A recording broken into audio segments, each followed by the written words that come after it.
This is how to make a gated kick really fast. So you just gotta pick a preset here. I like this one. Place the MIDI. Doesn't matter what note. Loop it. Right. Now you need to put some EQ on it. Distortion. I like trash. See, where do we have it? There. I like clip control. Max it out, but maybe reduce the volume slightly. And what you do, you just hit some peaks. And what I like to do is just get a couple of these more rounded peaks and stack maybe 2-3 of them together. And then just to make a bit more room, you can make it less muddy, you can cut the frequencies around it, maybe add a little bit of the wind, doesn't really matter. Something like this. And then just play around, maybe boost it more. If you want to make a real modern sound, I would go for, yeah, above 1000 hertz. I mean, this is too much, but you get the idea.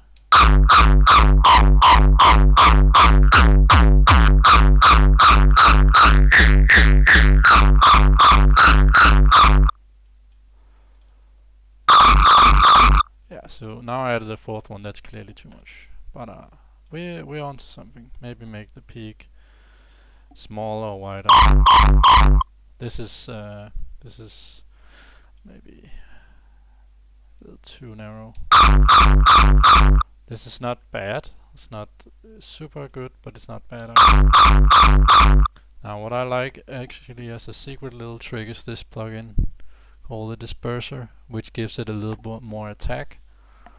And you can add it, well, you can add it kind of where you want, but I like to add it before you add the trash, because then the transient that it adds gets even more like that. Otherwise the transient doesn't get the distortion. And you put the frequency here around where your peak is, so 1.2, and you can put the pinch which adds resonance. I don't really use it, but maybe you can listen to the difference here.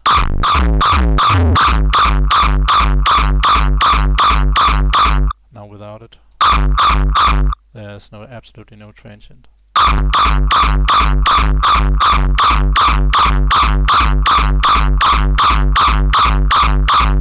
Alright, let's play around a little bit.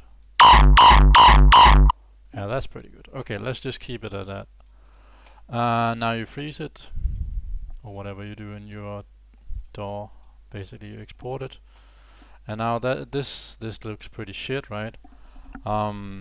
But we're of course not done yet. What you do, split it around here with a tail and an attack. And you treat the two parts a little bit different. What I'm gonna do is I'm gonna add Saturn to both of them, just to make it less harsh. Basically, I don't really use it for anything else, and you might not even need to use any preset or anything. Just use the default setting. I like to pull up a wave shape analyzer, so just so I can kind of tell whether it sounds good. If it's not like super blocky, that's good. And then you might adjust the drive here depending on what you want.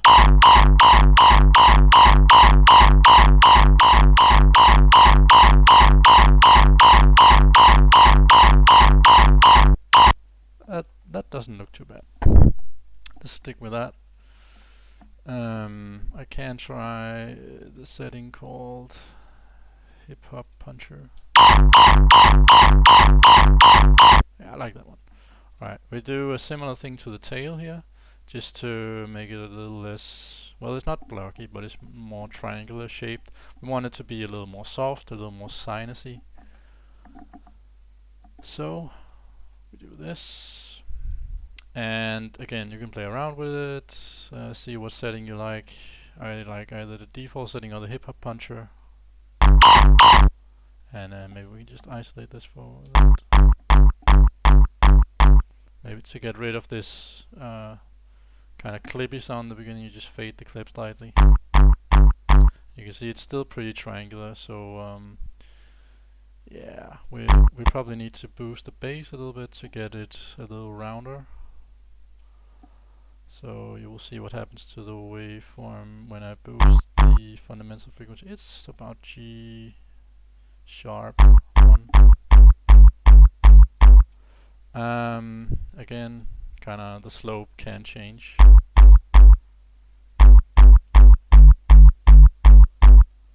This is a bit too much.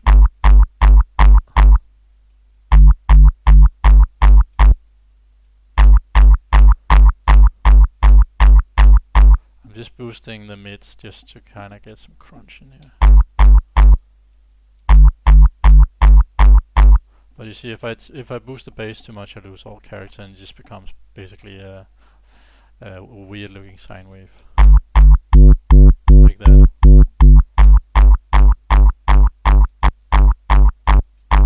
And of course, sometimes you just need to boost the gain slightly. Yeah, that gives it a little bit more kinda punch, if you will. So we go back to the Saturn and let's just use, yeah, that's already better, I think.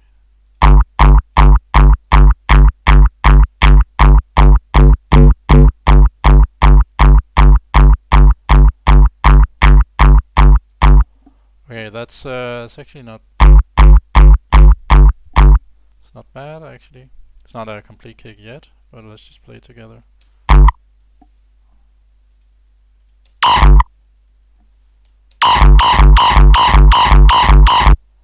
And if you want to change kind of the timing or whatever of things, what you can do is, of course, you can move this around.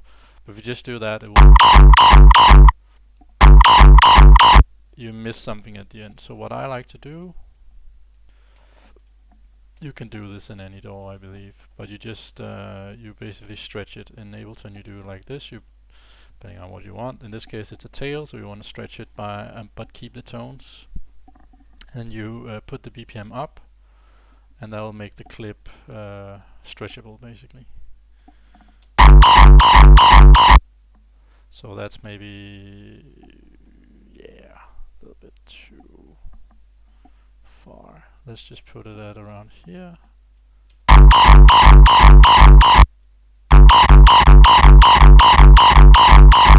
You want them to kind of blend together.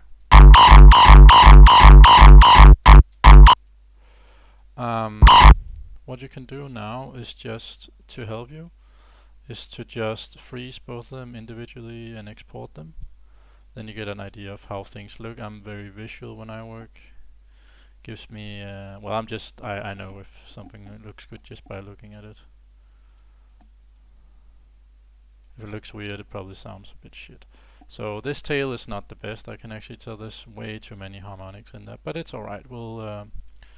We can fix that later. But sometimes it's good to just export things while you're working, just so you can kind of manage them, but easier. Right. So what you can do now, really easily, to easily make it go together better, is just to add a Valhalla room or some kind of reverb, and then what you do, I just put it at 100, and then you basically you freeze it, you export the reverb, and you can see it's a very long one. You can do it in different ways. I like to just then reverse it, cut all the low end so it doesn't interfere with our tail. You see, if we just play it, doesn't have too much low end, but it has some. So just put it at 200 something. Then we're going to have none of it.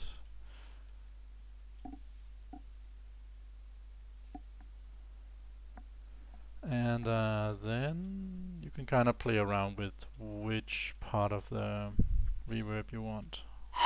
So if we go back here, unfreeze it, disable the Valhalla so that it sounds normal again. Play the punch with the reverb. That's okay. That's also good.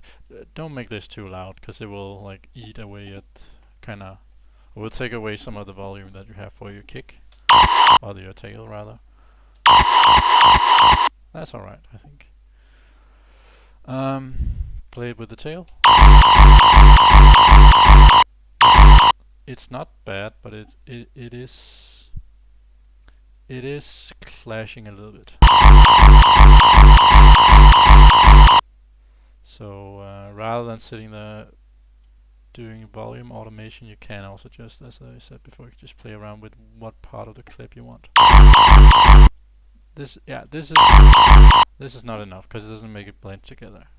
The kind of the job of the reverb is to make the punch kind of blend with the tail, so that it can kind of doesn't sound like two separate sounds. I mean, I kind of like this. Maybe we can do something about the tail, and then that's kind of it.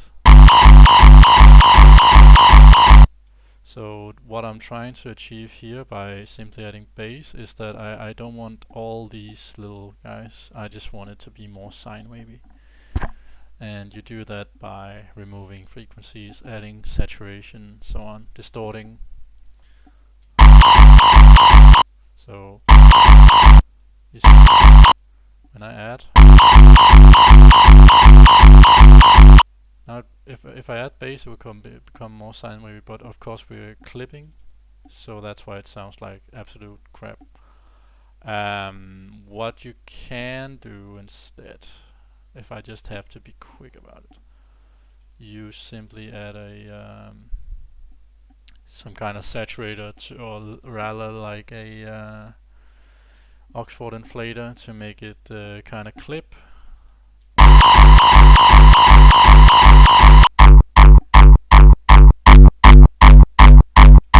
Yeah, that's pretty good.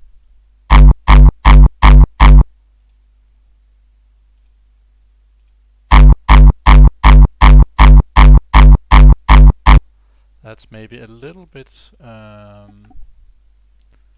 too blocky for my taste, but this isn't bad necessarily. You can add some good old Saturn after this. Just make sure it doesn't add. Yeah, that's kind of what we want.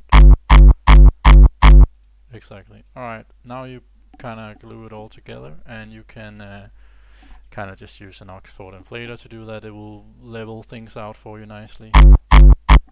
What you need to be aware of is that the punch and the tail need to be of similar magnitude and volume. So what you do is you add a waveform analyzer like this one, and you just make sure they're kind of even. So play them together. You can see the punch is way lower. So what you can do there is, I mean, either you can just push up the volume, but that will distort everything, or rather distort the tail because it's already hitting the ceiling. But yeah, you can just lower the volume slightly of the tail.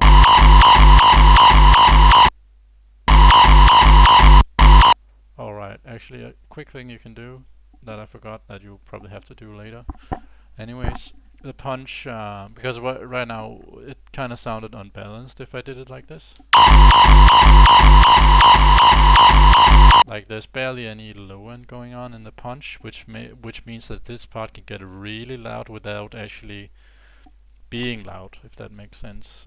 So there's no balance to it, and like it might look fine. Like it looks sort of the same, and you might think, oh well, that's fine. The problem is that it has very little impact in your mix if it has no sub under it. So the easiest thing, the punch, I mean, the easiest thing is take some kind of club kick. I have several laying around. I have one from Mist here.